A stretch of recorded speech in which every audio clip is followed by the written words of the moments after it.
ঐতিহ্যগতভাবে বাংলাদেশের মেডিকেল ভর্তি পরীক্ষা একটি অত্যন্ত গুরুত্বপূর্ণ এবং সংবেদনশীল পরীক্ষা হিসেবে বিবেচিত। দেশের প্রেক্ষাপট পরিবর্তন হলেও বিগত বছরগুলোর মতো এবারও যথাসময়ে মেডিকেল ভর্তি পরীক্ষা অনুষ্ঠিত হয়েছে। কড়া নিরাপত্তায় এবং অত্যন্ত সুশৃঙ্খল পরিবেশেই প্রতিটি কেন্দ্রেই মেডিকেল ভর্তির আয়োজন করেছে সরকার। যদি কোনো পরীক্ষার্থী থেকে থাকেন তাড়াতাড়ি চলে আসুন। নির্দিষ্ট সময়ের আগেই পরীক্ষার হলে ঢোকার ব্যস্ততা ছিল অত্যন্ত তাৎপর্যপূর্ণ।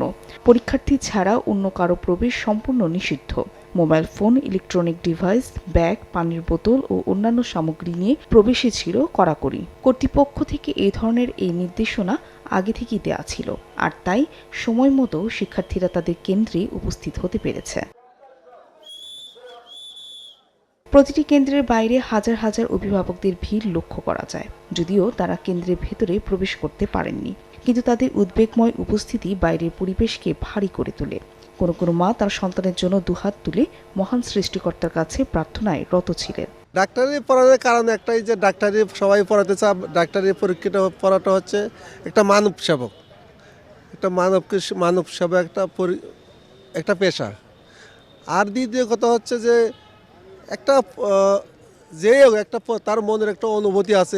কেউ ইঞ্জিনিয়ার হতে চায়, কেউ আইনজীবী হতে চায়, কেউ ব্যারিস্টার হতে চায়, বা কেউ ডাক্তার হতে চায়। সেটা আমার মেয়ে হয়তো ডাক্তার হতে চাচ্ছে। প্রস্তুতি অনেক ভালো। আমার মেয়ে তো রেজাল্ট ভালো, তার প্রস্তুতি বলতে হবে সেকেন্ড টাইম দিতেছে। প্রথমবারে ভালো করছিল কিন্তু কাছাকাছি ছিল আর কি। তো সেকেন্ড টাইম দিচ্ছে, প্রস্তুতি অনেক ভালো। আশা করছি আল্লাহ যদি দয়া করেন মানুষের সেবায় যেন কাজ করতে পারে। 10টা পর্যন্ত টাইম বাচ্চাদের ওরা তো আগে থেকেই বন্ধ করে দিয়েছে। উচিত ছিল তাদের আর একটু সময় দেওয়ার বাচ্চা কাচ্চার জন্য। অনেক বাবা মা চাইছেন তাদের সন্তান শুধুমাত্র একজন ডাক্তার না, সমাজসেবক হিসেবে গড়ে উঠুক। আমার মেয়েটাকে যদি আমি ডাক্তার করতে পারি, সাধারণ মানুষের একটু হলেও সেবা দিব। আমার ছোট্ট একটা ক্লিনিক আছে, সেখানে গিয়ে ফ্রি সেবা দেওয়ার চেষ্টা করব। আমার খুব চিন্তা যে আমার মেয়েটা ডাক্তার হয়ে আমার এলাকায় দুঃখী মানুষের, হতদরিদ্র মানুষের সেবা দিবে এবং দোয়া পাবে, এবং আমিও আশা করি যে সে ডাক্তার হোক। আপনারাও দোয়া করবেন। আমি অনেক ডাক্তারের কাছেই গেছি, দেখা যায় 2 মিনিট 3 মিনিট কথা বলে 1500 টাকা ভিজিট দেওয়া লাগে। সেই জন্য আমার মেয়েকে আমি দ্বিতীয়বার প্রিপারেশন নেওয়া হলাম এই কারণে, যাতে আমার মেয়ে এরকম কষাই যাতে না হয়। আর মানে ডাক্তাররা যেরকম 1500 টাকা 3 মিনিট 4 মিনিট 5 মিনিট দেখে সেটা 1500 টাকা ভিজিট দিয়ে আসতে হয়, যাতে এইরকম না হয়। আমার মেয়েকে আমি ওইরকমভাবেই গড়ায় তুলছি এবং ইনশাল্লাহ চেষ্টা করব যে আমার মেয়ে যদি চান্স পায় তো এরকম কষাইগিরি যাতে না করে। আর পরীক্ষা শেষে পরীক্ষার্থীরা বলেন, সুন্দর ও সুশৃঙ্খল পরিবেশে পরীক্ষা অনুষ্ঠিত হয়েছে। ভালো প্রিপারেশন থাকায় প্রশ্নপত্র অনুকূলে ছিল অনেক শিক্ষার্থী। আমার পরীক্ষার প্রিপারেশন মোটামুটি ছিল, সেকেন্ড টাইমে দিচ্ছি, সো এক্সাম মোটামুটি ভালো হয়েছে।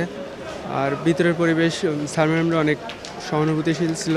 প্রশ্ন এমনিতে মোটামুটি সহজ এসেছে, এমনিতে গার্ড এমনি কঠিন করেনি, এমনিতে আগেরবারের তুলনায় এমনিতে অনেক সহজ এসেছে, বেশি হার্ড না। ইজি, মানে বলা যায় স্ট্যান্ডার্ড, ওরকম কঠিনও ছিল না, এমন আর কি মানে সহজও ছিল না, স্ট্যান্ডার্ড।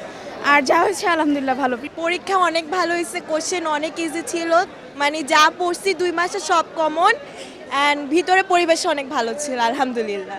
আশাবাদী, আসলে সবাই আশাবাদী থাকে। এখন সেকেন্ড টাইমের হিসেবে আমি একটু বেশি আশাবাদী, কারণ গত বছর হয় নাই, সেই জন্য একটা ক্ষোভ থেকে গেছে। এই জন্য এই বছর প্রিপারেশন নিয়ে এসে এই বছর একটু ভালো করে পরীক্ষা দিছি। এবারে পরীক্ষার পরিবেশের প্রধান বৈশিষ্ট্য ছিল পরীক্ষার কেন্দ্রে কঠোর নিরাপত্তা ব্যবস্থা বজায় রাখা। প্রশ্নপত্র ফাঁস বা সদুপায় রোধ করার জন্য আইনশৃঙ্খলা বাহিনী এবং প্রশাসনের পক্ষ থেকে নিবিড় পর্যবেক্ষণ থাকে।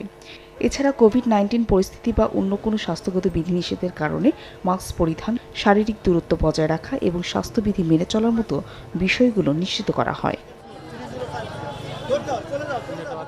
Medical post, Dhaka.